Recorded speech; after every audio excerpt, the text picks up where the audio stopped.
ग्रहण भी लगने वाला है और हमारे भारत की कुंडली में जो 3rd हाउस में प्लैनेट्स बैठे हैं, बहुत सारे प्लैनेट्स अश्लेषा नक्षत्र में हैं और अश्लेषा नक्षत्र का जो सिंबल है वो है कुंडली मारा हुआ सांप। तो भारतीय राजनीति में तो कोई ऐसी उथल पुथल आपको नजर आती है इस साल, ये जो बचा हुआ है 2026?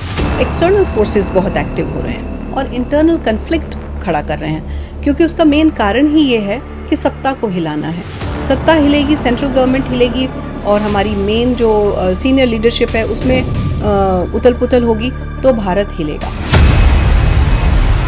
यहाँ तक कि एक किसी बड़े नेता को मृत्यु तुल्य कष्ट तक होने का ये समय है।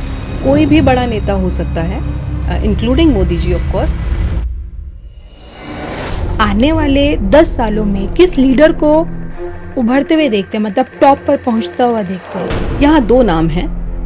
एक तो योगी आदित्यनाथ जी, विदाउट फेल मैं बोलूँगी, क्योंकि उनकी 7.5 का अंत होने वाला है और एक बहुत ही पोटेंशियल वाली कुंडली है और वो बीजेपी को फिर से ज्वाइन करेंगे आप after 3 to 4 years and he has that potential कि वो तमिलनाडु के चीफ मिनिस्टर बने पहले और उसके बाद आगे जाके, जैसे आपने 10 साल कहा, 10-12 साल बाद वो भारत के प्राइम मिनिस्टर भी बन सकते हैं। इस भौमवती अमावस्या से 15 दिन पहले और 15 दिन बाद वाले पीरियड में, मतलब ऑलमोस्ट 1 महीने का जो पीरियड है, इसमें आप देखेंगी कि जो कुछ भी मंगल से रिलेटेड चीज़ें हैं उसमें बहुत उतार चढ़ाव आएंगे। मंगल आग के भी कारक हैं, युद्ध के भी कारक हैं। सो कोई सीज फायर नहीं हो रहा है ईरान और यूएस के बीच में। एविएशन इंडस्ट्री में, एयरप्लेन्स में, फायर इंसिडेंट्स में, इलेक्ट्रिकल इक्विपमेंट्स में, मिलिट्री इक्विपमेंट्स में बहुत बड़ी बड़ी खराबियों की खबरें आएंगी और सुनाई देंगी।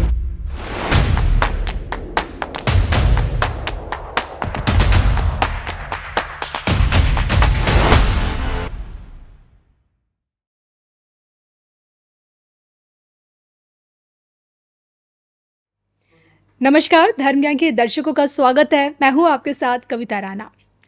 आज की मेहमान बहुत खास हैं क्योंकि उन्होंने के.एन. राव सर से एस्ट्रोलॉजी सीखी और वहीं एस्ट्रोलॉजी सीख के वो पिछले 20 सालों से लोगों की ज़िंदगी को दिशा और दशा देने में मदद कर रही है, लोगों के जीवन को आसान बनाने की कोशिश कर रही है और ज्योतिष के माध्यम से ये बताने की उनकी भरपूर कोशिश रहती है कि भविष्य में क्या हो सकता है।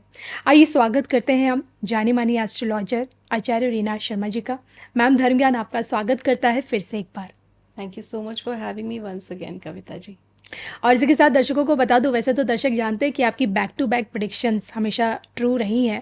फिर चाहे नीतीश जी के मुख्यमंत्री बनने के बाद भी बिहार की राजनीति से उनका बाहर जाना हो, या फिर उद्धव ठाकरे जी की हार हो, महाराष्ट्र में बीजेपी की सरकार बनना, या कि हाल ही में जो आपने ममता दीदी को लेकर बड़े जगह जगह प्लेटफॉर्म पर जाकर जो आपने बहुत बड़ी भविष्यवाणी की थी कि ना सिर्फ बीजेपी की सरकार बनेगी बल्कि दीदी भी मुख्यमंत्री नहीं रह पाएगी। और अब यही कारण है कि आपकी जो पॉलिटिकल प्रेडिक्शंस में जो एक्यूरेसी रही है, मैं तो कहूँगी 99%, कि लोग अब आपसे जानना चाह रहे हैं कि आने वाले 10 सालों में कौन कौन से यंग लीडर्स हमें उभरते हुए नजर आएंगे भारतीय राजनीति पे। तो आज बहुत विषय पर बात होने वाली है कि इस सावन में जो सूर्य ग्रहण लगने जा रहा है उसका क्या इम्पैक्ट हमारे जीवन पे दे और भारत पर पड़ेगा। साथ ही साथ हम बात करेंगे भौमवती अमावस्या पर और जानेंगे कि कब तक मिडिल ईस्ट का जलना भी और बाकी है और ब्लड शेड जो हमने 32 का जो टाइम दिया है उसमें क्या कुछ देखना बाकी है। तो मैम, सबसे पहले आपसे जानना चाहती हूँ कि के.एन. राव जी से आपने एस्ट्रोलॉजी सीखी है, तो एस्ट्रोलॉजी से कितनी एक्यूरेसी से प्रेडिक्शन की जा सकती है और आप किस किस प्रकार से करती हैं? जब कुछ प्रेडिक्शंस करती हैं तो क्या क्या चीज़ें आप उसमें देखती हैं पहले? जी, सबसे पहले तो बहुत बहुत धन्यवाद इतने प्यारे इंट्रोडक्शन के लिए। Thank you so much. Thank you ma'am. Kavita ji. और इसका मैं श्रेय, जो आपने बोला, आपने कई बार कहा कि मैंने प्रेडिक्शन की, मैं इसका पूरा श्रेय माँ सरस्वती को देती हूँ और उस एक डिवाइन पावर को देती हूँ कि हाँ ज़रूर आपने रिसर्च की, आपने पढ़ाई की, आपने बहुत ध्यान से एनालिसिस किया, लेकिन वहाँ तक पहुँचाने वाली वो एक डिवाइन पावर ही होती है जिसकी वजह से मैं हूँ जहाँ हूँ आज। सो ज्योतिष, हमेशा जैसे मैं कहती हूँ, ज्योतिष मैंने नहीं सीखी, ज्योतिष ने मुझे अपने पास बुलाया और वो फिर अपने आप आपके अंतर मन में, आपकी आत्मा में आती जाती है, धीरे धीरे इम्बाइब होती जाती है, और ये जैसे अथाह सागर है, इसमें आप डूबते जाते हैं जी। और वो उसका कोई एंड नहीं है। अब मैं आपके सवाल पे आती हूँ, जो आपने कहा कि आगे क्या होने वाला है, और किस प्रकार की सिचुएशन अब हम देखते हैं, और कैसे ज्योतिष में एनालिसिस किया जाता है जब हम मंडेन एस्ट्रोलॉजी या मेदिनी ज्योतिष की बात करते हैं। जब हम मेदिनी ज्योतिष की बात करते हैं, उसमें हम जैसे हम एक होरारी चार्ट देखते हैं, एक इंडिविजुअल का चार्ट देखते हैं, उस तरीके से ही देखा जाता है। लेकिन फ़र्क सिर्फ इतना है, उसमें हम 120 साल की विंशोत्तरी दशाएं लेते हैं। यहाँ पे विंशोत्तरी दशाएं नहीं ली जाती, क्योंकि किसी भी देश की उम्र 120 साल से कहीं ज़्यादा हो सकती है। जी। जब ज्योतिष बनी थी तब एक अप्रॉक्सीमेट नंबर ले लिया गया था हमारे ऋषि मुनियों के द्वारा कि 120 साल की विंशोत्तरी दशा होगी, इससे ज़्यादा तो कोई क्या ही जिएगा, जो कि सही भी था। लेकिन जब हम देशों की बात करते हैं तो हम ज़्यादातर ब्रह्मांड में घूमते हुए ग्रहों की बात करते हैं, कि गोचर में जब जब ये ग्रह आए या एक तरीके से एक दूसरे के साथ कनेक्ट हुए, चाहे वो ट्राइनल कनेक्शन हो, चाहे वो युति हो, साथ में बैठा हुआ कंजंक्शन हो, चाहे वो एडजेसेंट हाउसेस में बैठे हुए प्लैनेट्स हों, इन सब के ऊपर स्टडी की जाती है। प्लस ये देखा जाता है कि पास्ट में ये ग्रह इस पर्टिकुलर नक्षत्र में, इस राशि में जब आए तब क्या घटा। हम उसको एक तरीके से रिसर्च में लेते हैं, और रिसर्च में जाके तब के इवेंट्स को देखते हैं, और देखते हैं क्या ये इसी तरीके के, इसी प्रकार के इवेंट्स बार बार घटे हैं जब जब ग्रह इस नक्षत्र में आए हैं, इस राशि में आए हैं। तो उससे ये प्रूव होता है कि जो अब आगे होने वाला है वो क्या होगा। क्योंकि जैसे 1971 में जेनोसाइड हुआ, जी। जैसे जो हमारी जो एक जर्मन वॉल है जब वो गिरी, जब रिसेशन आया 2008 में, और जब जब ये इस तरीके के सिचुएशंस हुए, महाभारत हुई, आपकी पिछली बार हमने बात की थी महाभारत के ऊपर, तब जब ग्रह आए थे नक्षत्रों में, उसी प्रकार के ग्रह गोचर अब बनते नज़र आ रहे हैं। ये देखा जाता है। उसके साथ साथ हम वार्षिक चार्ट बनाते हैं। हमने जो मेन चार्ट है वो बना लिया, किसी भी कंट्री के फाउंडेशन ईयर को लिया, फाउंडेशन डेट को लिया, जगह को लिया, और उसका फाउंडेशन चार्ट बन गया। फिर उसके ऊपर हम देखते हैं उसका वार्षिक राशिफल, एनुअल चार्ट बनाते हैं, सोलर इनग्रेस का चार्ट बनाते हैं, बहुत सारी ऐसी चीज़ें और भी, जैसे हम कुर्मा चक्र यूज़ करते हैं, बहुत सारे टूल्स हैं, सर्वतोभद्र चक्र यूज़ करते हैं। जी। फिर हम डिसाइड करते हैं कौन से रीजन में किस प्रकार की चीज़ें होने वाली हैं। और ये मैं कुछ नया नहीं कर रही हूँ, आप अगर पंचांग देखेंगे तो कब से पंचांग आ रहा है, कितने वर्षों से आ रहा है, और पंचांग में पहले ही बता दिया जाता है इस रीजन में ज़्यादा वर्षा होगी, इस रीजन में सूखा पड़ेगा, जी। यहाँ पे आगजनी देखी जाएगी, यहाँ पे बाढ़ आएगी। तो ये कैसे होता है? This is not something new. बस ये है कि पुरानी ही विद्या को, जो हमारे पुरातन काल से चली आ रही है, उसको ज़रा ध्यान से पढ़ा जाए, और उसको उसके ऊपर रिसर्च की जाए, और एकाग्र होके देखा जाए, तो कोई भी ये कर सकता है। It's not something new. और यही कारण है कि आप पूरी रिसर्च के साथ प्रेडिक्शंस करती हैं। लेकिन आपकी एक प्रेडिक्शंस है वर्ल्ड वॉर को लेकर। मुझे याद है आपने ब्लड शेड की बात की थी, 2032 का समय दिया था कि जी। वॉर होगी ही होगी। तो मैं समझना चाहती हूँ कि अब क्या, मतलब ये जो समय है 32 से पहले का जो समय है, अब मान लीजिए अभी हम 2026 से लेके 32 के बीच का समय है, इस समय क्या क्या कुछ हमें देखने को मिल सकता है। और जिस तरह से आपने कहा कि ट्रंप अमेरिका के विनाश का सबसे बड़ा कारण बनेंगे, लेकिन सवाल ये भी उठता है कि क्या भविष्य में अमेरिका ही दुनिया का विनाश का कारण होगा। जी देखिए, अभी मैं आपके पहले सवाल का जवाब देती हूँ, जो आपने कहा कि अभी हम 2026 से 2032 के बीच में क्या देखेंगे। पिछली बार भी मैंने आपको थोड़ा सा हिंट दिया था कि मैं एक संवत्सर साइकिल को देखती हूँ, जो कि 60 साल की होती है, उसको 3 पार्ट्स में ब्रेक करती हूँ। हम थर्ड पार्ट में हैं अभी, ओके। जो 2020 में शुरू हुआ था। वहीं से बात को शुरू करती हूँ। हम उस साइकिल में हैं, और 2020 से ये साइकिल शुरू हो गई। 2020 में कोविड आया, उसके बाद 2025 में पहलगाम हुआ, यस। और फिर उसके बाद आप देख रही हैं 2026 में भी बहुत सारी जगहों पे, कहीं पे एयर क्रैश हो रहा है, कहीं पे हमारे बड़े नाम जिन नेताओं के हैं वो उनकी क्षति हो रही है। इस तरीके से जब हम देख रहे हैं बहुत, और जिस आपने आपने भी देखा होगा कि एयरप्लेन क्रैशेस या एविएशन इंडस्ट्री में इतने सारी दुर्घटनाएं, या इतने सारे उनके इक्विपमेंट्स में प्रॉब्लम, ऐसा कभी भी पहले नहीं हुआ, लेकिन अब हो रहा है। Because this phase is such कि जिसमें अब ये ट्रिगर पॉइंट जैसा काम कर रहा है। 2026 2027 को मैं हमेशा ट्रिगर बोलती हूँ, या फिर एक ऐसा फाउंडेशन ईयर बोलती हूँ जो कि आगे आने वाले समय के लिए फाउंडेशन बन रहे हैं। फिर 2028 29 में मैं कहती हूँ, इनफैक्ट मैंने इसको एक 3C में डिवाइड कर रखा है। सो द फर्स्ट वन जिसमें हम अभी बैठे हुए हैं, यहाँ पे हम एक तरीके से क्लेंजिंग देख रहे हैं, हम प्योरिफिकेशन देख रहे हैं, यहाँ पे सब कुछ क्लियर हो रहा है। क्लियर होगा तो नई वैकेंसी आएगी, फिर कंसोलिडेशन होगा। कंसोलिडेशन के बाद 3rd C आता है कॉन्कर। सो तब जाके भारत कॉन्कर करेगा, विच इज़ आफ्टर 2032, जब राहु की महादशा आ जाएगी। सो ये वाला पीरियड फाउंडेशन का है, क्लियरिंग का है, क्लेंजिंग का है। 2028 29 कंसोलिडेशन का होगा। वहाँ हमें ये पता चलेगा हमारे कौन से दोस्त हैं, कौन से दुश्मन हैं हमारे देश के लिए, कौन से देश। उसके बाद युद्ध होगा। ओके। जैसे ही रोहिणी में शनि भेदन करेंगे जी, जी। तो युद्ध होगा। फिर युद्ध के बाद आप देखेंगे कि भारत का एक नया स्वरूप निकल के आएगा, और बहुत सारा प्यूरिफिकेशन, बहुत सारी सफाई, बहुत सारी क्लेंजिंग तब तक हो चुकी होगी। और हम एक तरीके से कह सकती हूँ कि नए तरीके से, नए स्क्रैच से चीज़ों को शुरू होता हुआ देखेंगे, और बहुत बढ़ोतरी देखेंगे बहुत सारी कमोडिटीज़ में, बहुत सारे एरियाज़ में जिनमें कभी भारत पीछे हुआ करता था। For example technology, for example आपका जो मिलिट्री इक्विपमेंट्स हैं, या वेपनरी है, या डिफेंस से रिलेटेड चीज़ें हैं, जी। क्योंकि इसमें हम थोड़ा पीछे हुआ करते थे। लेकिन अब मंगल की महादशा है तो डिफेंस तो आगे जाएगा ही। मंगल भूमि पुत्र हैं, मंगल योद्धा हैं, मंगल वॉर्स के कारक हैं। सो ये वॉर्स का समय है ही है। एक एक करके अब बहुत सारे कंट्रीज़ वॉर में, युद्ध में जुड़ेंगे। आपने कहा ना जो फर्स्ट फेज में जो क्लिनसिंग होगी और भारत में भी होगी, नो डाउट। बिल्कुल। क्या लगता है जिस तरह से भारत की पॉपुलेशन बढ़ रही है, ये भी एक खतरा है देश के विकास के लिए? भारत की पॉपुलेशन के लिए मैं दोनों चीज़ें बोलूँगी। ये खतरा भी है, पर साथ में फ़ायदे का सौदा भी है।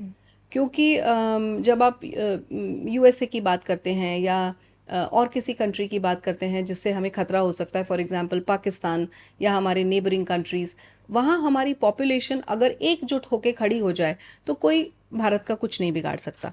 लेकिन eight the same time external forces जब हमारे इंटरनल कन्फ्लिक्ट क्रिएट करने में कामयाब होते हैं, उसका भी मेन कारण यही है कि पॉपुलेशन इतनी हाई है, उसी वजह से करप्शन बढ़ रहा है, उसी वजह से चीज़ें जो हैं संभालने में थोड़ी मुश्किल हो रही है। जी। क्योंकि जब बहुत बड़ी कोई कंपनी हो या बहुत सारे लोग हों तो उनको कंसोलिडेट करने में दिक्कत होती है।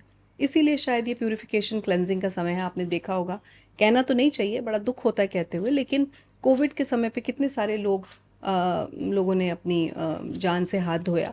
सिमिलरली युद्ध में क्या होता है, बहुत सारी जानें जाती हैं, बहुत सारे लोग इस दुनिया को छोड़ के जाते हैं, तो पॉपुलेशन कम होती है। बिल्कुल। और देखिए आपने कहा कि 2032 के बाद हमें एक नया भारत देखने को मिलेगा, जो आपने कहा ना आपकी थर्ड साइकिल में। और मैं उम्मीद भी करती हूँ, दर्शक भी उम्मीद करेंगे कि तब मोदी जी एज ए प्रधानमंत्री रहें उस टाइम भी। हम तो यही करते हैं, हालांकि मुझे पता है कि मोदी जी के टेन्योर को लेकर आपकी एक अलग प्रेडिक्शन है, शायद आप उस समय तक नहीं देखती हैं मोदी जी को एज ए प्राइम मिनिस्टर। तो लेकिन तब तक कुछ चीज़ें हैं जैसे जिस पे लोग जानना चाहते हैं। सबसे बड़ी बात है UCC पे, NRC पे, CAA, जो भारत के अंदर जो घुसपैठ है। अब देखिए आपकी प्रेडिक्शन है ममता दीदी के डाउनफॉल की, BJP के बंगाल में आने की। तो क्या लगता है, क्या ये सारी चीज़ें अब हमें तेज़ रफ्तार में दिखेंगी? और भारत की ग्रोथ में आपको क्या लगता है कि बंगाल से कितनी बड़ी भूमिका देखने को मिल सकती है, वेस्ट बंगाल से अब शुभेंदु अधिकारी जी की सत्ता में? बहुत ही अच्छा, बहुत ही सुंदर सवाल। क्योंकि ये भी मैंने पहले बोला था आपको, और मैं आई थिंक और भी प्लेटफॉर्म्स पे बोल चुकी हूँ कि जैसे संवत्सर साइकिल में बदलाव होते हैं, उसी प्रकार संवत्सर साइकिल ही रिस्पॉन्सिबल होती है किसी पर्टिकुलर रीजन को उठाने के लिए और किसी पर्टिकुलर रीजन को डाउनफॉल के लिए। सो जैसे वेस्ट बढ़ा था, और वेस्ट में USA आज नंबर 1 पे है, और डॉलर जो करेंसी है वो नंबर 1 पे है, उसी प्रकार अब ईस्ट के ऊपर जाने का समय है और वेस्ट के डाउनफॉल का समय है। सो ईस्ट मतलब एक रीजन को देख रहे हैं हम। यहाँ पे बंगाल या भारत या पाकिस्तान या बांग्लादेश को नहीं देख रहे हैं, हम देख रहे हैं एक रीजन, एक एरिया, एक डायरेक्शन। सो ईस्ट में बंगाल भी आ रहा है, अगर हम भारत की बात करें, अगर हम भारत के संदर्भ में बात कर रहे हैं, और अगर हम वर्ल्ड के संदर्भ में बात कर रहे हैं, तो ईस्टर्न साइड में जो कंट्रीज़ आ रहे हैं, जो प्रॉस्पर नहीं कर पाए थे, जो उतने डेवलप नहीं कर पाए थे, उनके डेवलपमेंट का अब समय है। उसमें पाकिस्तान भी आता है। तो पाकिस्तान कैसे डेवलप करेगा जब वो किसी ऐसे कंट्री के साथ जुड़ेगा जो ऑलरेडी डेवलप्ड है। हम्म, सो इसीलिए जब भूमि खंड उनका टूटेगा तो वो जुड़ेगा भारत में, जो कि पहले भी भारत का पार्ट था, तो वो डेवलप होना शुरू हो जाएगा। It will take some time, 5 से 10 साल, मतलब मैं आराम से बोलती हूँ मिनिमम अ डेकेड, 10 साल तो है ही है। पर उसके साथ साथ जो ईस्ट वाली बात है, आपने कहा कि किस प्रकार शुभेंदु अधिकारी जी इसको देखेंगे, बहुत अच्छी देखरेख उनकी रहेगी। उनका भी सेम पैटर्न है सफाई, और अभी आप देख भी रहे हैं सफाई हो रही है बंगाल में, और ज़बरदस्त तरीके से हो रही है। बंगाल की सफाई होगी और बंगाल एक बहुत ही फ्लरिशिंग तरीके से आगे आएगा, जो कि उसकी एक पुरानी एक हेरिटेज थी, एक कल्चर था, एक सौम्यता थी, मधुरता थी, वो सब अब वापस आती हुई दिखेगी। और एक बड़ा इंडस्ट्रियल सेक्टर वहाँ पे आएगा, जिससे ईस्ट भी एक तरीके से, जैसे आप देखेंगी मुंबई जो है फाइनेंस हब बन गया है, जी। बैंगलोर एक आईटी हब बन गया है, इसी प्रकार कोलकाता या वेस्ट बंगाल भी एक किसी पर्टिकुलर फील्ड में किसी पर्टिकुलर कमोडिटी का हब बनेगा और बहुत ज़्यादा राइज करेगा। सो मुझे तो बहुत अच्छा फ्यूचर नज़र आता है उनका, लेकिन समय लगेगा। बिल्कुल, आपने कहा समय लगेगा, और अब मुझे मोदी जी के शब्द याद आ गए कि गंगा से गंगा सागर तक कमल पूरी तरह से खिलेगा, और वो खिल चुका है। जी। तो क्या गंगा से गंगा सागर तक कमल के खिलने के बाद क्या बंगाल से ही हिंदू राष्ट्र की चिंगारी अब उठेगी? वो तो उठ चुकी है ऑलरेडी। और अब अगर आपने ये बात, एक और इसके पहले एक और आपने सवाल करा था जो शायद मुझसे मिस हो गया, आपने इंटरनल एजेंसीज की बात की थी। तो इंटरनल एजेंसीज का जो आपने बात करी, वो तो 21 मार्च से मैंने एक डेट दी थी अपने चैनल पे, वीडियो बनाया था कि ये ऑलरेडी एक्टिवेटेड हैं। और जो आज हम जब बात कर रहे हैं तो 21 जून को एक ऐसा योग बन चुका है जिसमें आप देख रही हैं कि जो हमारे राहु भारत की कुंडली में लगन में बैठे हैं, उसके ऊपर ट्रांजिटिंग गोचर करते हुए मंगल है आ चुके हैं। और राहु और मंगल का जो ये योग है, ये ऑलरेडी उस ब्रैकेट में, उस विंडो में हमें ले आया है जहां वायलेंस होने का खतरा, और ये सारी एजेंसीज जिनके आपने नाम लिए, इन सबको एक्टिवेशन का टाइम ऑलरेडी आ चुका है, and they are active already. जो कुछ पाकिस्तान में इस समय हो रहा है, कोहर्ट ऑपरेशंस हो रहे हैं, और जिस तरीके से हमारे देश भारत को इस समय टेररिस्ट अटैक होने का खतरा है, जी। दिल्ली में भी रेड अलर्ट या इस तरीके की चीज़ें, बातें आपने सुनी होंगी। तो ये सिचुएशन ऑलरेडी, हम उस सिचुएशन में बैठे हुए हैं। और अभी जो इक्लिप्सेस आ रहे हैं, उनका कनेक्शन और रिक्ता तिथियों का कनेक्शन हमेशा, मैं बोलती हूँ, इस तरीके की सिचुएशन से बनता है जब जब ये क्रूर ग्रह एक साथ होते हैं। और इस समय हमारा जो मंगल है वो आर्द्रा नक्षत्र का है, उसकी महादशा चल रही है। जो गोचर का मंगल है वो हमारे नेटल राहु जो लगन में बैठे हैं भारत की कुंडली में, उसके साथ कंजंक्ट होके बैठे हैं। ये डिग्रिकली बिल्कुल क्लोज होने वाले हैं 19 ऑफ अगस्त के आसपास। और तभी बृहस्पति भी अश्लेषा नक्षत्र में जाने वाले हैं। जी। और जब जब बृहस्पति अश्लेषा नक्षत्र में गए हैं और लंबे समय के लिए जा रहे हैं, जो कि 19 अगस्त 2026 से जी। और जून 2027 तक का पीरियड है, तो ये वो विंडो है जिसमें आप बहुत कुछ होता हुआ देखेंगी भारत में। और इसी बीच सूर्य ग्रहण भी लगने वाला है। सूर्य ग्रहण भी लगने वाला है, और हमारे भारत की कुंडली में जो 3rd हाउस में प्लैनेट्स बैठे हैं, बहुत सारे प्लैनेट्स अश्लेषा नक्षत्र में हैं। और अश्लेषा नक्षत्र का जो सिंबल है वो है कुंडली मारा हुआ सांप। सो इस तरीके से ये जो नक्षत्र है, इसको थोड़ा आप नेगेटिव साइड पे ले सकती हैं। और उसमें एक अतिचारी बृहस्पति आए हुए हैं, अतिचारी बृहस्पति हैं, जल्दबाजी में हैं। सो ये वो समय है जब बहुत कुछ होने वाला है। बहुत कुछ होने वाला है। तो मैं समझना चाहती हूँ कि इस बार का जो सूर्य ग्रहण है, ये दिखाई नहीं देगा देश में, जी। तो क्या इसका इम्पैक्ट पड़ेगा कुछ नेगेटिव? इस बार का जो सूर्य ग्रहण है वो हमारे भारत में नहीं दिखाई देगा, क्योंकि रात के समय पड़ रहा है। ये रात को 12 अगस्त को 9:04 पे शुरू होगा, और 13 अगस्त की सुबह के 4:25 तक चलेगा। सो यहाँ नज़र नहीं आएगा, पुर्तगाल में नज़र आएगा, स्पेन में नज़र आएगा, सम पार्ट ऑफ रशिया वहाँ नज़र आएगा। सो ये ग्रीनलैंड, आइसलैंड, इन जगहों पे नज़र आने वाला है। तो हमारे लिए सूतक काल जैसा कुछ भी नहीं है। कोई भी प्रेग्नेंट लेडी को कोई प्रिकॉशन नहीं लेना है, कोई मंदिर के पट बंद नहीं होने हैं, पूजा जिस प्रकार होती है उसी प्रकार आप सब कर सकते हैं। लेकिन हाँ, मैं हमेशा बोलती हूँ कि दान पुण्य करने के लिए तो हर समय अच्छा है। जी। सो अगर इक्लिप्स है, ग्रहण पड़ रहा है, तो आप दान पुण्य कर सकते हैं, और अंडर प्रिविलेज्ड को जितना देंगे उतना आपके लिए अच्छा है। तो भारतीय राजनीति में तो कोई ऐसी उथल-पुथल आपको नज़र आती है इस साल? ये जो देखिए, बचा हुआ है 2026? बिल्कुल नज़र आती है, लेकिन उसका श्रेय या उसकी वजह मैं ये इक्लिप्सेस को नहीं बोलूँगी, ओके। क्योंकि हमारे भारत में नज़र नहीं आ रहे हैं। आ रहा है ये इक्लिप्स, तो सिर्फ इक्लिप्स है, उसकी वजह से उथल पुथल होगी जैसा बहुत सारे ज्योतिषी बोल रहे हैं, क्योंकि सूर्य को ग्रहण लग रहा है, इस वजह से होगा। सत्ता से जोड़ा जाता है सूर्य ग्रह को। उसके और बहुत से कारण हैं जो मैंने अभी आपको बताया। बृहस्पति अश्लेषा नक्षत्र में 19 अगस्त से आ रहे हैं। ग्रहण तो पड़ ही रहे हैं, एक 12 अगस्त को है सूर्य ग्रहण, एक 27 अगस्त को है चंद्र ग्रहण, जी। अभी अगस्त के महीने 2026 में। फिर मार्च 2027 में भी ग्रहण है 2। सो ये जो पीरियड है अगस्त 2026 से मार्च 2027, उसके बीच में सत्ता में बहुत उथल पुथल का समय है। और जैसा मैंने कहा, ये उथल पुथल का समय सिर्फ ग्रहण की वजह से नहीं है, लेकिन ग्रहण भी इसके लिए रिस्पॉन्सिबल है, थोड़ा बहुत ही सही चाहे। उसके अलावा केतु मघा नक्षत्र में है और सिंह राशि में है। सिंह राशि भी सत्ता से, पॉलिटिक्स से, जी। लीडरशिप से जोड़ी जाती है। ये समय ऐसा है, और साथ में मंगल की महादशा, मोदी जी की भी मंगल की महादशा। मोदी जी का वार्षिक राशिफल जो बनाया, जो वार्षिक चार्ट बनाया, एनुअल चार्ट, 17 सितंबर 2025 से 17 सितंबर 2026 वाला, वो चैलेंजेस दिखाता है। जी। उसके बाद वाला भी मैं ये नहीं कहूँगी कि बहुत अच्छा है और एकदम सब स्मूथ हो रहा है। ऑल्दो ये ज़रूर कहूँगी कि बहुत सारे चैलेंजेस के बाद वो बिल्कुल एक क्लीन चिट लेके और बिल्कुल एक, जिसे बोलते हैं, स्मूथ सेलिंग तरीके से बाहर निकलेंगे, बहुत ही strongly. But at the same time central government में बहुत सारे चेंजेस हैं, और ये इस वजह से भी हैं क्योंकि जो मैं बार बार कह रही हूँ, अश्लेषा नक्षत्र, राहु मंगल का मिलना, तो एक्सटर्नल फोर्सेस बहुत एक्टिव हो रहे हैं। एक्सटर्नल फोर्सेस एक्टिव हो रहे हैं और इंटरनल कन्फ्लिक्ट खड़ा कर रहे हैं, क्योंकि उसका मेन कारण ही ये है कि सत्ता को हिलाना है। सत्ता हिलेगी, सेंट्रल गवर्नमेंट हिलेगी, और हमारी मेन जो सीनियर लीडरशिप है उसमें उथल पुथल होगी, तो भारत हिलेगा।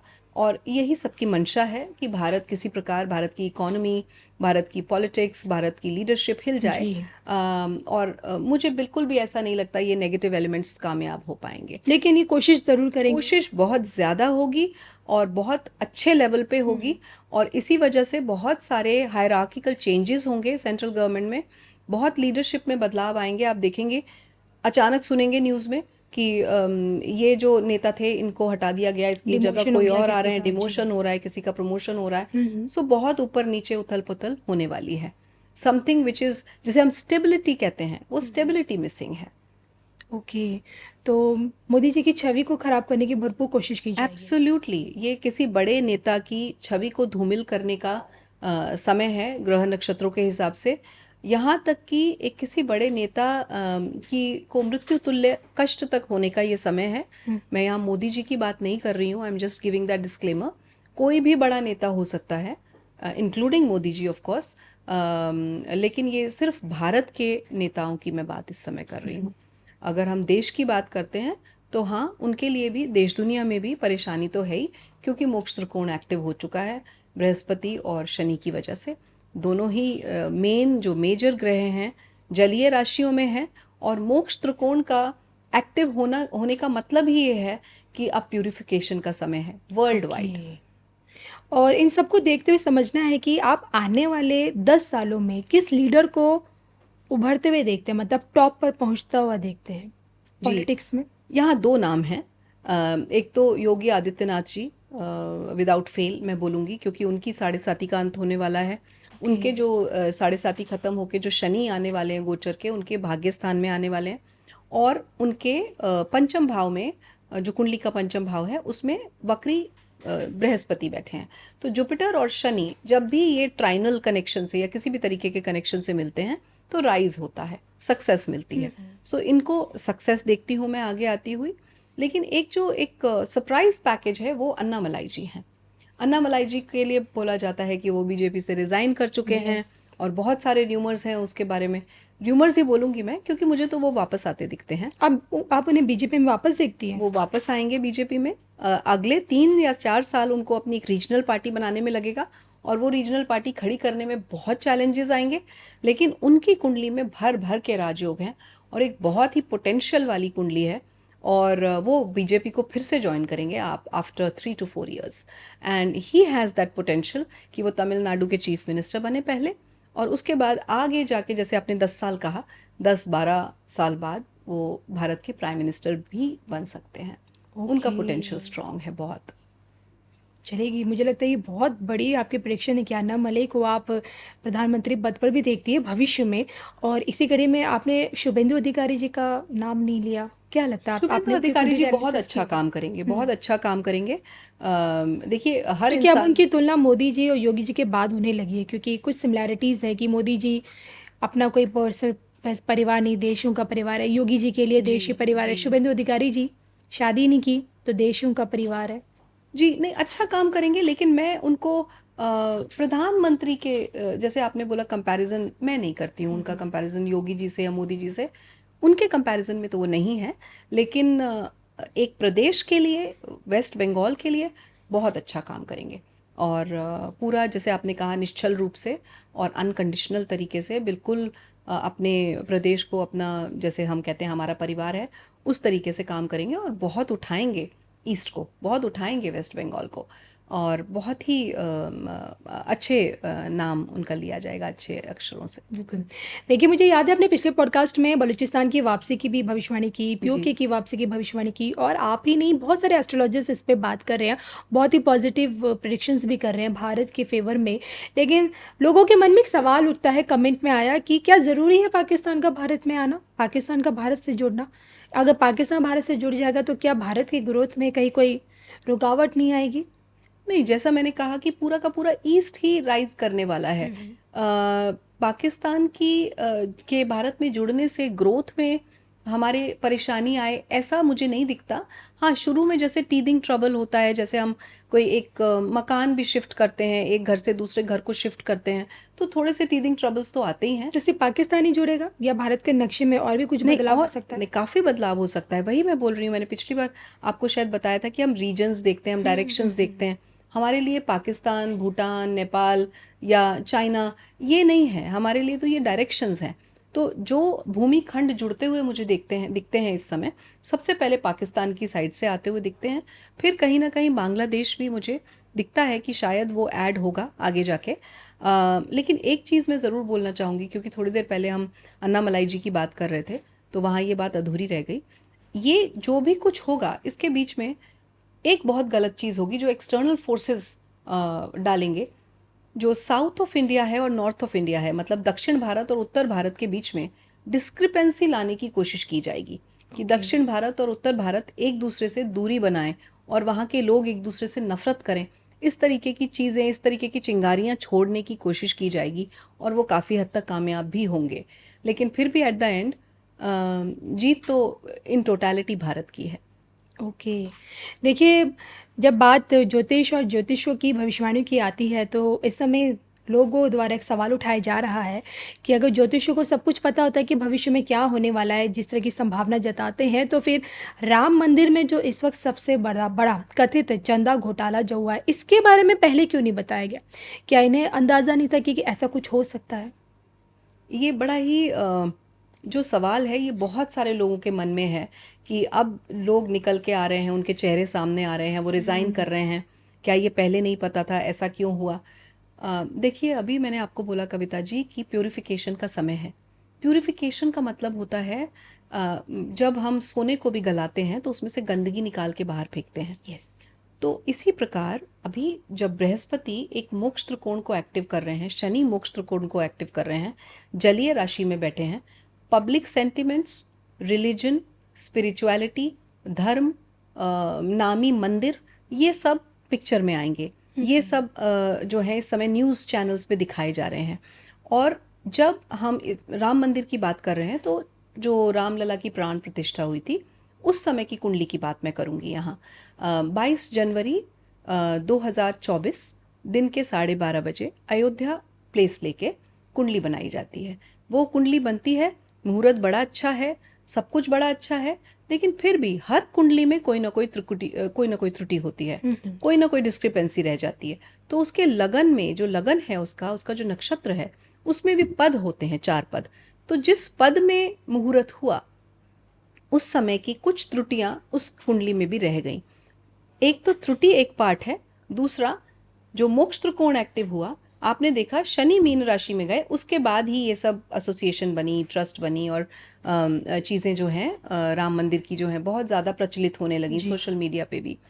पर जैसे ही बृहस्पति कर्क में आए और जैसे ही उच्च की राशि के पास जो उनका उच्च उच्च की डिग्री है 5 डिग्री, जो कि अराउंड 26-27 को हुई थी, उस समय सडनली ये सब चीज़ें निकल के बाहर आने लगी, क्योंकि सफाई होनी शुरू हो गई।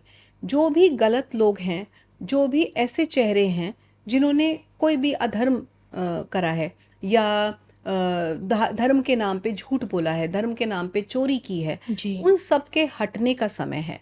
सो ये पूरा का पूरा जो साल है, जून 2026 टू जून 2027, जब बृहस्पति अपनी उच्च की राशि में है और ट्राइनल कनेक्शन बना रहे हैं शनि के साथ, आप देखेंगे और भी नाम सामने आएंगे, और बड़े बड़े नाम सामने आएंगे, और फिर ये एसोसिएशन, ये ट्रस्ट को डिसॉल्व किया जाएगा और अगस्त 2028 तक ये सब कुछ चलेगा। और उसके बाद एक नए ट्रस्ट के साथ, एक नई दिशा के साथ और एक नई एनर्जी के साथ दोबारा से जो राम मंदिर है उसकी एसोसिएशन बनाई जाएगी और वो एक बहुत लंबे अरसे तक अच्छे रूप से काम करेगी। और जैसे कि आप बार बार बता रही हैं कि मंदिर, ये सारी चीज़ें हाईलाइट होंगी, भारत की जो जो सनातन की जो धरोहर है, तो मैं जानना चाहती हूँ, देखिए अब, देखिए 27 का चुनाव है यूपी का, और अब तो कहा जाता है कि अयोध्या का राम मंदिर तो चलिए 24 के लोकसभा चुनाव में जीता, आधार बनाया उसे, तो योगी जी के लिए यूपी दोबारा से जीतना, तो उसके लिए एक मुद्दा नया ढूंढा जा रहा है, मथुरा जी या जी जी काशी। जी क्या जी। लगता है आपको, क्या ये समय है अब मथुरा काशी का, यही वो पीरियड आ गया है क्या? देखिए, ये जो राम मंदिर में जो कुछ हो रहा है, ये भी अगर हमने तो अभी थोड़ी देर पहले ज्योतिषीय संदर्भ में बात करी, मगर अगर आप प्रैक्टिकल संदर्भ में बात करें तो ये सब कुछ क्यों इस समय उभर के आ रहा है, शायद क्यों इस गुरु समय निकल रहा है? अतिचारी स्पीड में चल रहे हैं। गुरु तो अतिचारी हैं ही, बट साथ में अश्लेषा नक्षत्र में भी आ रहे हैं ना, ओके। वो सब हो रहा है। और साथ में वहाँ इलेक्शन होने वाला है। प्रैक्टिकली अगर हम देखें, जब हम देश काल पात्र को देखते हैं तो काल क्या चल रहा है, इलेक्शंस होने वाले हैं। सो जो भी ऑपोजिशन है, ऑपोजिशन पार्टीज हैं, वो एक्टिव हो रही हैं और ऑपोजिशन को ही दिखाता है अश्लेषा नक्षत्र। तभी मैंने अच्छा। आपको तब बोला था एक्सटर्नल पार्टीज एक्टिव होंगी और इंटरनल कन्फ्लिक्ट्स को खड़ा करेंगी। यहाँ भी एक्सटर्नल पार्टीज का रोल है, जो कि यूपी के इलेक्शन में बहुत ज़्यादा वायलेंस, जैसे वेस्ट बंगाल में हम एंटिसिपेट कर रहे थे, सिमिलरली आप यूपी में इस बार इलेक्शंस आसान नहीं होने वाले हैं। तो आप ये कह रही कि जो वायलेंस हमने अभी बंगाल में देखे हैं, तो वो हमें यहाँ पे यूपी में देखने को मिलेगा? बिल्कुल आप देख पॉसिबल है सकती ऐसा, हैं, वो भी बिल्कुल योगी जी देख की सत्ता सकती में? हैं, हाँ बिल्कुल देख सकती हैं, क्योंकि योगी जी का नाम ही धूमिल करने के लिए ये सब कुछ अब सामने आ रहा है, क्योंकि लोग नहीं चाहते, ऑपोजिशन नहीं चाहती कि योगी जी आए। लेकिन ऐसा होगा नहीं, योगी जी की कुंडली बहुत स्ट्रांग है। और जैसा अभी थोड़ी देर पहले हमने बात की, बड़े ही निश्चल रूप से वो काम करते हैं। सो अगले सीएम भी योगी जी ही बनते नजर आ रहे हैं मुझे। हाँ, वो बात दूसरी है कि नीतीश जी की तरह वो कुछ महीनों बाद, कुछ समय बाद सेंट्रल गवर्नमेंट को ज्वाइन कर लें और वहाँ का सीएम किसी और को बना दिया जाए। लेकिन अखिलेश जी की कुंडली पहले से बेहतर हुई है, लेकिन उन्हें सीएम बनता हुआ मैं नहीं देख रही हूँ। But at the same time, जैसे ममता बनर्जी का सब कुछ अंत हुआ, सब तहस नहस हुआ, टीएमसी डिसॉल्व हुई, ऐसा मैं उनके साथ नहीं देखती हूँ। ऑपोजिशन में वो एक अच्छे ढंग से खड़े रहेंगे। तो क्या मैं ये समझूं कि आप इस तरफ इशारा कर रही हैं कि योगी जी के प्रधानमंत्री बनने के बाद ही मथुरा काशी में हमें उत्सव देखने को मिलेगा? एग्जैक्टली ये अभी 2026-27 में कुछ नहीं हो रहा है, लेकिन हाँ, जो भी र्यूमर्स फैल रहे हैं, जो ग्रेप वाइन फैल रही है, उसके पीछे बेस तो है, बेस तो डेफिनेटली है।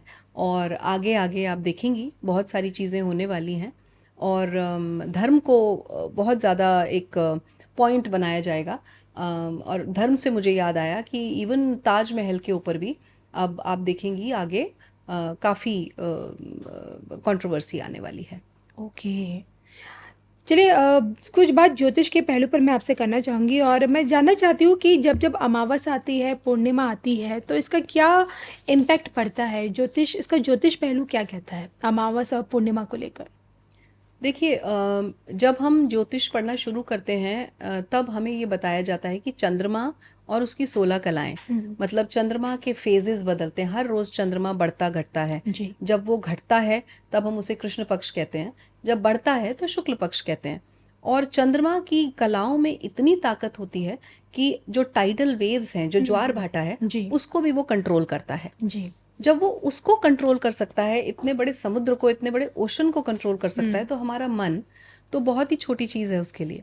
सो चंद्रमा हमारे मन से, चंद्रमा को मन से कनेक्ट किया जाता है। और जब जब अमावस्या आती है, और सपोज किसी का जन्म अमावस्या वाले दिन हुआ है या अमावस्या के आसपास हुआ है, तो वो इंसान थोड़ा सा मूड स्विंग्स होंगे, उसको थोड़ा डिप्रेशन होगा, थोड़ी घबराहट होगी। और जिनका पूर्णिमा के आसपास हुआ होगा उनको ओवर थिंकिंग होगी, वो ज़्यादा सोचेंगे, ज़्यादा सिंथेसिस करेंगे, एनालाइज करेंगे और परेशान रहेंगे। सो दोनों ही अमावस्या और पूर्णिमा, दोनों ही तिथियां ऐसी हैं जब चंद्रमा और चंद्रमा की कलाएं बहुत एक्टिव होती हैं, और समुद्र में जो टाइडल वेव्स हैं वो भी बहुत एक्टिव होती हैं। तो ये मन से कनेक्ट किया जाता है। और ज्योतिषीय संदर्भ इसका ये है कि जब जब ऐसा होता है तो हमारे डिप्रेशन जैसा या घबराहट जैसा और ओवर थिंकिंग जैसा हम महसूस कर सकते हैं, मूड स्विंग्स हो सकते हैं। और इस बार तो आपकी जो अमावस्या है 14 जुलाई को ही पड़ रही है, भौमवती अमावस्या कहा जा रहा है, जी। मंगल से इसे जोड़ा जा रहा है, तो मैं इसे समझना चाहूंगी आपसे, ये है क्या? भौमवती अमावस्या का जो नाम निकल के आया है, वो इसलिए है जब भी अमावस्या मंगलवार वाले दिन पड़ती है, जी ट्यूसडे वाले दिन है, तो हम उसे भौमवती अमावस्या कहते हैं, क्योंकि भौम मतलब मंगल। और ये अमावस्या जो होती है ये अक्सर श्रावण मास के आसपास पड़ती है, श्रावण मास में भी पड़ती है कभी कभी। तो इस बार जब भौमवती अमावस्या है, या हर बार जब होती है, तो उससे 15 दिन पहले और 15 दिन बाद, जो अभी हमने थोड़ी देर पहले बात की चंद्रमा की 16 कलाओं के बारे में, और मूड स्विंग्स के बारे में, या बदलाव के बारे में, या बहुत उथल पुथल, ऊपर नीचे, उतार चढ़ाव के बारे में, वो सब कुछ होता हुआ दिखता है। अब ये भौमवती अमावस्या स्पेशल क्यों है? क्योंकि इस समय भौम यानी मंगल की ही महादशा भारत की चल रही है, जी और मोदी जी की भी मंगल की महादशा चल रही है। भारत की कुंडली में मंगल कौन? भारत की कुंडली में मंगल 12th लॉर्ड हैं और 7th लॉर्ड हैं, और बैठे हुए हैं आर्द्रा नक्षत्र के 2nd हाउस में, यानी कि द्वितीय भाव में, जो कि कुटुंब स्थान कहलाया जाता है। और मोदी जी की कुंडली में लग्नेश हैं खुद मंगल, 6th लॉर्ड है मंगल, और खुद लगन में विराजमान है। सो इसका मतलब क्या हुआ कि अब आप इस भौमवती अमावस्या से 15 दिन पहले और 15 दिन बाद वाले पीरियड में, मतलब ऑलमोस्ट एक महीने का जो पीरियड है, इसमें आप देखेंगी कि जो कुछ भी मंगल से रिलेटेड चीज़ें हैं उसमें बहुत उतार चढ़ाव आएंगे। फॉर एग्जाम्पल, क्योंकि मोदी जी की कुंडली में 6ठा भाव है, जो कि न्याय से, लीगल चीज़ों से, या रोग रिपु ऋण से कनेक्ट किया जाता है, तो बहुत सारे हमारे जो जुडिशरी है, हमारा जो लॉ एंड ऑर्डर है, उसमें कड़े फैसले लेते हुए देखेंगे आप मोदी जी को।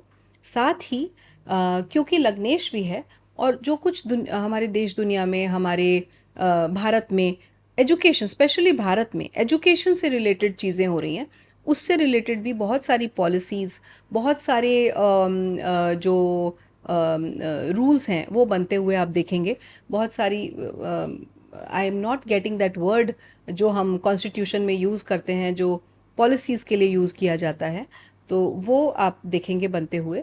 और साथ ही रियल एस्टेट वगैरह में लैंड रिफॉर्म्स बनते हुए देखेंगे, बहुत सारे लैंड रिफॉर्म्स बनेंगे। और क्योंकि मंगल आग के भी कारक हैं, युद्ध के भी कारक हैं, सो कोई सीज फायर नहीं हो रहा है ईरान और यूएस के बीच में। इनफैक्ट और युद्ध प्रज्वलित होता हुआ देखेंगे एविएशन इंडस्ट्री में, एयरप्लेन्स में, फायर इंसिडेंट्स में, इलेक्ट्रिकल इक्विपमेंट्स में, मिलिट्री इक्विपमेंट्स में बहुत बड़ी बड़ी खराबियों की खबरें आएंगी और सुनाई देंगी अभी न्यूज़ चैनल्स पे। सो सब कुछ जो मंगल से रिलेटेड है, क्योंकि मंगल अचानक होने वाली चीज़ें भी है, आग भी है, सो ये अग्रेशन, रोड रेज, ये सब चीज़ें बहुत बढ़ती हुई दिखेंगी। मतलब मैं ये मान लूँ कि ये जो 2026 है ये पूरा साल जाएगा मिडिल ईस्ट, इस पूरे साल में जलता हुआ दिखेगा हमें? एकदम एकदम। और 2026 नहीं, बल्कि ये तो जो वॉर है ये 2032 तक चलेगा, बस फेजेस में है तो हाँ, बीच बीच में ऐसा लगेगा कि शांति हो गई, उनके रिसोर्सेज ख़त्म हो जाएंगे तो वो थोड़ा सा शांत बैठ जाएंगे, सीज़ फायर का नाम दे दिया जाएगा। बट वो seize fire temporary seize fire है। अब मैंने आपको पिछली बार बोला था, जैसे महाभारत रूल्स एंड रेगुलेशंस पे चलता था जी। कि ये प्रिंसिपल है और ये आइडियोलॉजी है, उस पे चलेगा। अब कोई प्रिंसिपल, कोई आइडियोलॉजी, कोई रूल फॉलो नहीं हो रहा है। हुँ। मैं देखिए, अब जब ऐसी बात होती है ना कि ये चीज़ें नहीं रुकेंगी, युद्ध नहीं रुकेगा, तो एक संकट के बादल हम लोगों पे भी मंडराने लगते हैं, क्योंकि नो डाउट कि भारत पर भी इसका इम्पैक्ट पड़ेगा। हमें याद है कि जब ये चीज़ें जस्ट शुरू ही हुई थी, तो मोदी जी खुद सामने आए, तो उन्होंने कहा था कि आपको ये प्रिकॉशंस लेने हैं, गोल्ड नहीं खरीदना है, बाहर आप ज़्यादा ट्रैवल मत कीजिए, इंटरनेशनल ज़्यादा फ्लाइट्स मत जी। लीजिए, और पेट्रोल के दाम भी देखिए बढ़ ही चुके हैं। तो क्या ये एक लॉकडाउन वाली स्थिति पैदा हो सकती है, कोरोना वाली? बीच में भी कई बार ये सवाल उठे थे। नहीं, लॉकडाउन जैसा होता हुआ मैं नहीं अब देखती हुँ। हूँ। लॉकडाउन तब इसलिए हुआ था क्योंकि हम लोग किसी भी स्थिति के लिए, किसी भी चीज़ के लिए प्रिपेयर्ड नहीं थे। Yes. It came all of a sudden और हमें पता ही नहीं था हमें करना क्या है। हुँ, हुँ। लेकिन जब वायरस बार-बार आए तो हम अकस्टम हो जाते हैं। तो हमें आदत पड़ चुकी है और कि इस तरीके की सिचुएशंस आनी हैं। तो मुझे नहीं लगता है कि कोई भी लॉकडाउन जैसी सिचुएशन आएगी। पर हाँ, हम सिचुएशन को प्रोएक्टिवली पहले से हैंडल करने के लिए कुछ स्ट्रैटेजीज़ ज़रूर बनाएँगे और उन स्ट्रैटेजीज़ को अगर फॉलो किया जाएगा तो इकोनॉमिकली, फाइनेंशियली, सोशली हम as compare to other countries definitely एक बेटर स्टेट में रहेंगे और दिखेंगे फ्यूचर में। इसी कड़ी में अब जाते-जाते आपसे बात करनी है अमरनाथ यात्रा पे, जिसकी शुरुआत हो चुकी है और रक्षाबंधन के आसपास समापन भी हो जाता है। जी। पहला जत्था तो रवाना हो चुका है श्रद्धालुओं का। तो समझना चाहती हूँ कि अमरनाथ की यात्रा क्या महत्व रखती है ज्योतिष पहलू से? जी। सो अभी थोड़ी देर पहले हम चंद्रमा की 16 कलाओं की बात कर रहे हुँ। थे। अगर अमरनाथ यात्रा की बात हो रही है तो एक छोटा-सा मैं उसका वृत्तांत बताऊँगी कि अमरनाथ यात्रा क्यों शुरू हुई थी। आई थिंक बहुत सारे लोगों को पता भी होगा। पार्वती जी ने शिव जी से एक बार पूछा कि अमर कैसे होते हैं? जी। तो शिव जी ने कहा कि मैं तुम्हें अमर कथा सुनाऊँगा, लेकिन एक गुप्त जगह पे जाके सुनाऊँगा, क्योंकि मैं नहीं चाहता कि और कोई इसको सुने और इसका कुछ कुछ लोग फ़ायदा उठाते हैं, कुछ नुकसान पहुँचाते हैं। तो इस तरीके से कुछ नेगेटिव हो, तो मैं तुम्हें एक गुप्त जगह पे लेके जाना चाहता हूँ। तो तब वो पार्वती जी को, माँ पार्वती को अपने साथ लेके जिस मार्ग से गए, जिस रास्ते से गए, वो पूरा अमरनाथ का जो यात्रा का जो पथ रूट है, बन गया। जी। वो एक रूट बन गया। अब जाते समय उन्होंने कहा कि मैं गुप्त जगह पे जाके तुम्हें अमर कथा सुनाऊँगा, तो कोई भी नहीं सुने, इसके लिए उन्होंने अपने जो उनके सांसारिक जो चीज़ें थीं, जैसे नंदी को उन्होंने, नंदी बैल को उन्होंने पहलगाम हुँ। पे छोड़ दिया। जी। फिर वो और आगे गए, तो उन्होंने चंद्रमा जो शीश पे धारण करते हैं, उसको उन्होंने एक बड़ी ही फेमस वहाँ पे जगह है, रास्ते में पड़ती है, वहाँ छोड़ दिया। और फिर वो वहाँ जाके गुप्त गुफा में बैठ के उन्होंने उन्हें वृतांत पूरा का पूरा सुनाया। तो इसलिए अमरनाथ की यात्रा होती है। अब जब चंद्रमा को उन्होंने रास्ते में छोड़ा, चंद्रमा की 16 कलाएं, चंद्रमा इतने ल्यूमिनरी हैं, इतनी रोशनी फैलाते हैं, तो पूरा का पूरा मार्ग जो था वो चंद्र की एनर्जी या चंद्र की ऊर्जा से भर गया। ओके। सो जो लोग मानसिक रूप से थोड़ा परेशान होते हैं, डिप्रेशन में होते हैं, उन्हें मूड स्विंग्स बहुत होते हैं, या जीवन में इनडिसिसिव होते हैं, जल्दी घबरा जाते हैं सिचुएशन में, जिनका चंद्रमा बेसिकली कुंडली में पीड़ित होता है। हुँ। अब पीड़ित होने का मतलब है चाहे वो राहु केतु एक्सेस में आ जाए, चाहे कोई मेलेफिक ग्रह जैसे मंगल, शनि उसको देख रहा हो, या उसके साथ कंजंक्ट हो, जो हमने बात की कि एडजेसेंट हाउसेस में बैठा है, या ट्राइनल कनेक्शन से कनेक्टेड है, किसी भी रूप में कनेक्टेड हो, तो उसका चंद्रमा हम कहते हैं वीक हो गया, या केमद्रुम योग में आ गया तब भी वीक हो गया। तो जिन जिन का चंद्रमा कमज़ोर होता है, उनको अमरनाथ की यात्रा एक रेमेडी के तौर पे बताई जाती है कि आप जब उस मार्ग से जाएंगे तो चंद्रमा की ऊर्जा आप अपने अंदर अब्जॉर्ब करेंगे और आपका चंद्रमा कुंडली का स्ट्रांग हो जाएगा, ऐसा कहा जाता है। लेकिन मैं साथ में ये भी बोलूँगी कि सिर्फ मन से रिलेटेड, आपके मानसिक जो चीज़ें हैं उससे रिलेटेड वहाँ पे इलाज या रेमेडी एक जैसा जिसमें बड़ी शांति मिलती है लोगों को जाके, जी। मैं उसको बोलूँगी वो होता है। लेकिन जो न्यूरो प्रॉब्लम्स हैं वो, उसमें बुध का भी एक योग है। चंद्रमा के साथ जब बुध भी अफ्लिक्ट होते हैं तब न्यूरो प्रॉब्लम्स होती हैं। तो बहुत सारे लोगों को ये कन्फ्यूजन रहता है कि मानसिक रूप से जो रोग हैं वो क्या। हुँ, हुँ। एक हो गया कि आपको साइकाट्रिस्ट के पास जाना है, और एक होता है आपको सिर्फ थेरेपी या काउंसलिंग से चल जाएगा। सो मैं यहाँ उन लोगों की बात कर रही हूँ जिनको सिर्फ थेरेपी या काउंसलिंग से चलेगा, मतलब उनका चंद्रमा सिर्फ कमज़ोर है। जहाँ बुध आ जाता है वहाँ न्यूरो प्रॉब्लम है, तो वहाँ अमरनाथ की ओके। यात्रा उतना उनको फ़ायदा नहीं देगी। पर हाँ, अदरवाइज़ आपको मोक्ष के प्राप्ति करनी है, आपको मन की शांति चाहिए, तो कोई भी यात्रा इस प्रकार की हो और महादेव की हो तो और अच्छा, तो वो बहुत शुभ मानी जाती है। आपको क्या लगता है, बस जाते जाते एक यही सवाल है कि राहुल गांधी की लीडरशिप में कांग्रेस को आगे कोई फ़ायदा अब मिलने वाला है? राहुल गांधी जी का जो सबसे अच्छा समय था वो ख़त्म हो चुका है अब। कई लोग तो अ, कहते हैं अभी तक आया ही नहीं है। नहीं नहीं, वो ख़त्म हो चुका है अब तो। वो भारत में भी नज़र आएंगे कि नहीं, ये कहना मुश्किल है लेकिन कुछ मैं सालों मानती बाद। हूँ, देखिए ठीक है, सत्ता में भाजपा है, मोदी जी हैं, लेकिन एक स्ट्रांग अपोजिशन होना भी तो बहुत इम्पोर्टेंट बहुत है। वो इम्पोर्टेंट है चेहरा जब कहीं आपको नज़र आता है, वो स्ट्रांग अपोजिशन, क्योंकि जिस तरह से बंगाल में दीदी की हार हुई है तो वो चेहरा नज़र नहीं आता अब तक, क्योंकि मुझे लगता था शायद ममता बनर्जी होंगी, चंद पहले चंद्रबाबू नायडू लगते थे, वो भी कोलिशन में आ गए, नीतीश कुमार लगते थे, वो भी बीजेपी, नहीं, बहुत चीज़ें हो गई। स्ट्रॉन्ग ऑपोजिशन जैसा चेहरा तो मुझे नहीं दिखता है। लेकिन हाँ, एक ऑपोजिशन हमेशा रहेगा। और राहुल गांधी नहीं, मैं प्रियंका गांधी को उस जगह देखती हूँ ओके। कुछ समय बाद, 3 से 4 साल बाद। लेकिन स्ट्रॉन्ग नहीं कहूँगी, क्योंकि तब तक बीजेपी काफ़ी मेजोरिटी में ऑलरेडी 3/4 जो स्टेट्स हैं भारत के, वो कैप्चर कर चुका होगा। तो कांग्रेस आपको लगता है कि पूरी तरह से हर हर जगह से ख़त्म हो जाएगी, एवरी स्टेट से? ऑलमोस्ट ऑलमोस्ट कुछ स्टेट्स में ऑलमोस्ट। रह जाएगा। हम्म। और सिर्फ कांग्रेस ही नहीं, और भी बहुत सारी छोटी छोटी पार्टीज हैं, तो कुछ ना कुछ तो रहेगा। मैंने 3/4 कहा इसीलिए, क्योंकि 1/4 जो स्टेट्स हैं वो और बाकी दूसरी पार्टीज जो ऑपोजिशन में हैं, इसीलिए मैंने कहा बहुत स्ट्रांग मुझे कोई नहीं दिखता है।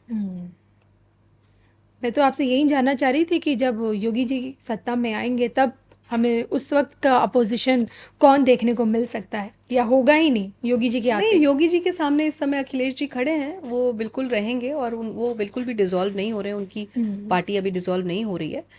और वो उनकी जो दशाएं हैं, उनका जो चार्ट है वो काफ़ी स्ट्रांग है, और इस समय तो काफ़ी अच्छी दशाएं भी हैं। तो he will be there, opposition में रहेंगे। क्या आप देखते हैं कि जैसे हमारा देश एक लोकतांत्रिक देश है, जी। तो आपको लगता है कि भविष्य में अगर Yogi ji as a prime minister की हमें उनकी सरकार देखने को मिलती है तो हमें एक डिक्टेटरशिप भी देखने को मिल सकती है, कुछ ऐसी परिस्थितियाँ? देखिए, मैं डिक्टेटरशिप जैसा शब्द नहीं यूज़ करूँगी, लेकिन मुझे ऐसा पर्सनली लगता है।